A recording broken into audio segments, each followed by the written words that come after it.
much for coming and having this interview with me. I'm so excited. Well, thank you for having us. Okay, so I don't know if you know, you probably do, but I've known Jamie for approximately 8 years, maybe a little bit longer. Possibly longer. Yeah, because we attended Carlos Spelman High School together. Yes. And I just have to say, I tell you this all the time, but you are so extremely talented. You were then, you are now. I mean, the epitome of a Renaissance man. Like, you know, you sing, you dance, you act, and now you're a designer. In fact, growing up and going to high school, I always thought that you would actually matriculate into a university that is predominantly theater-based, film-based, but I had no idea that you were a fashion designer. Where did this love for fashion come about, and when? Honestly, the love of fashion design really started from a styling standpoint. When I was really young, I knew that I was interested in clothes and clothes. I paid attention to them, and I liked looking at them. And then I realized that my mother had no fashion sense. So I had to revamp her style, even though I didn't even really know that that's what I was doing. So I essentially for years forced my mother to wear what I told her to wear every day. Every night I would pick out her outfit for work the next day. Are you serious? Yeah, What that's how age it did you started. start? Probably around like 12 or 13. Yeah, that's when I was really bold enough to say like, no, you need to like. And she was do comfortable this. with that. Oh, and my mom loved it because my mom didn't, at that point, she didn't really care. So she liked having somebody else to make the decision. Are you the only child? I'm my mother's only child, Okay. but I'm not my father's only child. So I have half siblings. Okay, so you were comfortable just saying. Yeah, me and my mother have always had a very open and candid relationship with each other. We're very similar in that way. You know, we don't filter much. So Yeah, I know, you do. it's a thing. Yeah. Okay, so was it difficult for you as a youngster to express your fashion talent to the community? No, it was, everybody kind of always saw what I could do, and Right. I've never actually been in a situation in my life where people didn't believe in my talent. Going to Spelman, actually my guidance counselor was the first person to say like, hey, there's this really great school, FIT, I think you should look into it. Anne-Marie Norberto, love you. So yeah, I was never stifled, and I was always allowed to really, flourish. My mother bought me paper and pencils and crayons and markers, and I was like, just go for it and do whatever you want. By the time I even thought about going to school for fashion design, I had notebooks and notebooks filled with like sketches that were terrible. Like when I look back at them, I'm like, I don't know what this is, but in my mind then they were very real. So why, I know you're a dancer and everything, you're act, so why go to FIT instead of the other school? Well, It seems like you have a passion for both. I do. I definitely have a passion for both, and I was always told that if I wanted to have more than one career, I could have one. Right. I also didn't really have a lot of choice because my mother is a business person. She went to school for business, so she wanted me to have something stable to fall back on. And fashion design as a job is much easier to come by than being on Broadway, so to speak, because that's a one in a million kind of thing. But she still knew that I wanted it to be a creative outlet, so it was really the only school I applied to, and the only school she would pay for, so it was my only option. Okay. So I read in your biography that you were actually contemplating on retiring from the fashion industry before it can actually proliferate. What caused the change in dynamic? When I was in fashion school, it was the most rigorous and daunting task I've ever taken on in my life. And and don't get me wrong, FIT, I love it to death now that I'm out, and I appreciate it so much more. But when you're in it, you're constantly forced to expel creative energy just all day long. And by the time you graduate, you're absolutely burnt out. There's just I couldn't even think of things anymore. Like I was out, I was done, I was out.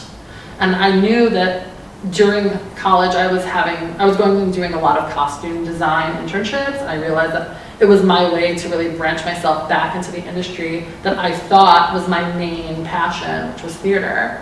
So I was able to bridge that gap that way. And then I realized after that performing was still very much important to me. And then when this opportunity to do Marcella came along, I realized that fashion was still a part of who I was, and it really was a part of me that I wanted to express, but I knew that I didn't want to do it for someone else. I didn't want to give my creativity to someone else's name and never get the recognition for it. So how soon after your hiatus did you get the call from Brenda to collaborate? Not very long, I think. It was, I graduated and about, I want to say 4 or 5 months later, Really? she was like, I've always wanted to have my own company, but I kind of don't want to design it right now. So I would really love for you to come and take this journey with me. And I was like, well, as long as I don't have to pay for it, I'm good. Like, I'll go, why not? Okay, so Brenda, while attending Berkeley College, was that in New York or? New York, yes. Okay, where you received a BA in fashion marketing and management, did you know at that time establishing your own clothing line was imminent? Yes. Since I was 7 years old, I knew that this was going to be my path in life. So there was no backup? There was no backup plan. This is it, and that's it. Okay. All right, so I have to say I'm a little jealous because I've only known Jamie for 8 years and That's you've known him okay. for 18 years. And I think this whole dynamic is fabulous. So I have a little surprise for you guys. I stalked you a little bit and I saw this picture of you guys. And I thought it was so cute. When I saw this, I was like, okay, they were really close. The frizzy bangs and the mushroom coat. Yeah, it was like, wow. Yeah, those were, well, they're not gonna happen. Now everybody want to be a fashion. Rocking my overalls all day. Oh Those my were so gosh. cute. I still have Terrible. them. Hashtag, somebody went on Instagram Yeah. and stalked it. Oh Same my thing. gosh. Same idea. Social That media. brought me back. Yeah. Oh my So- gosh. All right, so Too there far are, back. there are thousands and even millions of people who have been friends for 10, 15, 20 years that will never, ever venture out to a business and collaborate with each other. What made you collaborate with Jamie? What was missing creatively for you to, collaborate with him? You know, nothing was really missing as far as creative because we have very similar aesthetics. But he's just everything that I needed. He still is everything that I need. He's perfect. Like I asked him, do 40 looks and we'll cut them down and he'll give me 80. And so his creative juices just flow so easy. And that's where I don't have time for that. My patience runs very, very low. I concentrate on that. Right. I'm more business savvy. Okay. Like talk to me about money, and I'll Right. like if you need a loan for 10,000, I'll find it somehow, some way. Okay. But he's So just you're the financial aspect. yes. of the business. But he's what I couldn't ask for a better partner. So how many looks do you guys get, or do you create every day or every week? How many looks a week do you? No, it wasn't even by weeks. It was just I give you a month and You figure it out. you figure it out. And then he came and just showed me his ideas, and we chose and cut them down. Unfortunately, we had to cut them down really, really small. Like our looks are nothing compared to what we have in store for future seasons. Oh, I was gonna ask, did you save it or? Oh yeah, no, we're definitely. I save everything. I write it down. We're definitely Everything that I put on my, even if it's the ugliest thing, I can turn it into something in the future. Yeah. It'll happen. Okay. Can you describe your personal style? I don't know.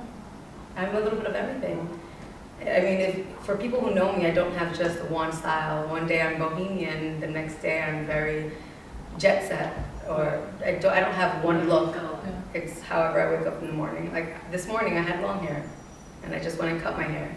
Oh, okay. So it's like that. I don't You have had one an look. impulse kind of, it's just like. I'm not impulsive because when you're impulsive, you don't know exactly what you want. You just do it at the moment, and then you regret it. I never regret the choices that I make. I know what I want and I go for it. That's why I didn't have a backup plan.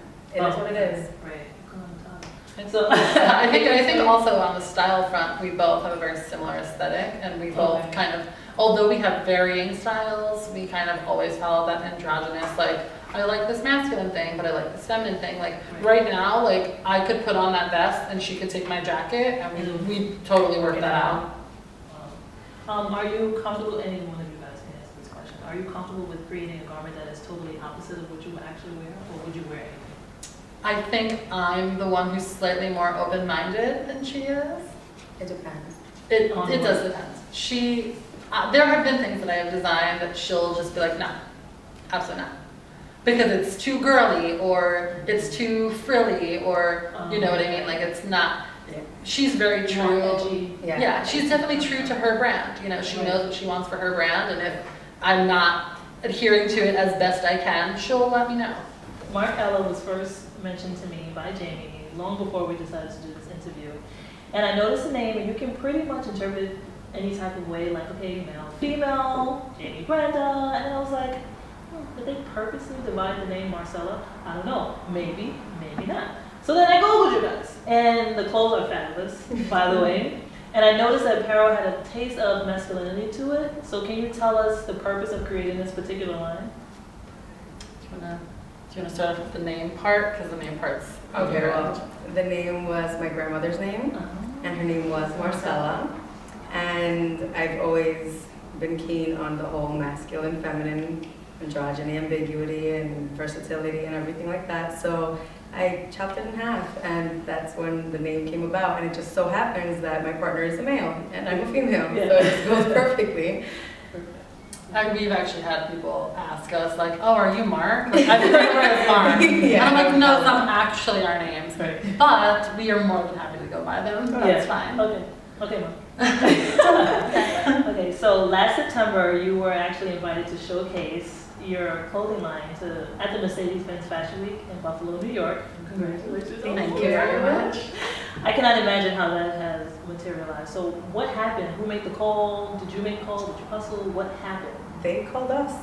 Really? I had a connection. A good friend of mine from college, Stephanie Roche, love you to death. She works with the people that own the rights to Mercedes-Benz Fashion Week in Buffalo. She said, you know, we'd love to have you. I can put your lookbook in the main pile, so please send it. So of course we did. I remember the night before, she told me the night before, and I was like, you have to send me the lookbook again, but edit it, do it now. I need it right now. It was 1:30 in the morning. Oh my God. And then I sent it that same night, and then the next day after the meeting, she was like, listen, I can't tell you this for certain on record, but you guys are in. And we were like, we boiled down, and then it was a long road of preparing for it. Right. So we got it together, and we worked it out, and it all kind of came to fruition the way we wanted to. It was perfect. Congratulations. Thank you. Thank you. Okay, explain to the viewers the creative process from images on a piece of paper to a model wearing your clothes. It is a long process for sure. We sit down, we talk about theme, we talk about season, we talk about color. Then I go take that theme and elaborate upon it on paper. I put down between 80 and 100 looks, depending on how I'm feeling in terms of my creative juices or what have you.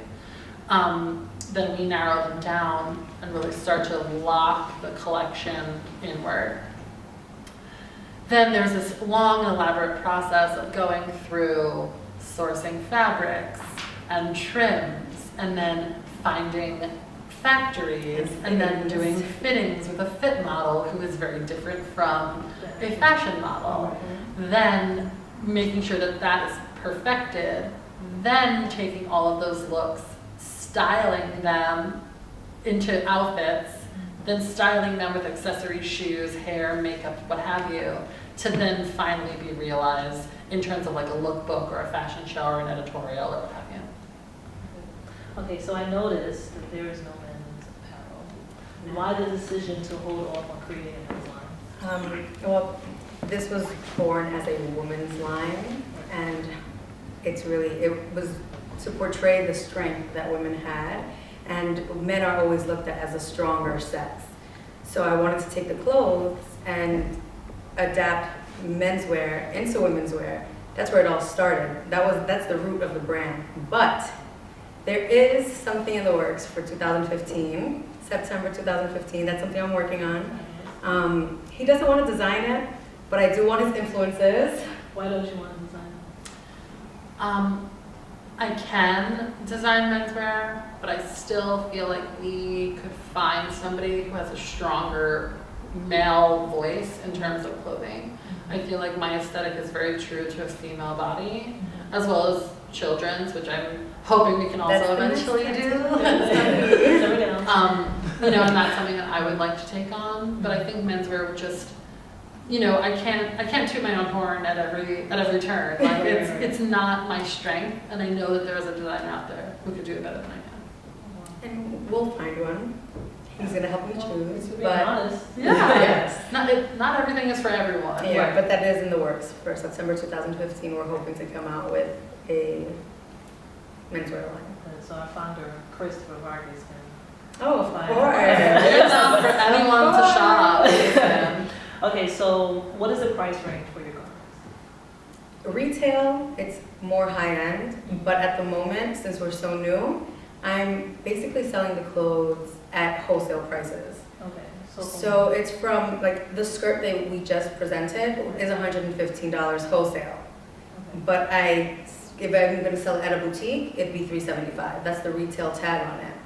Okay. It's made out of 100% silk, both the lining and the shells, and it's pleated, so it's a lot of work that goes into that garment, and we created that garment domestically.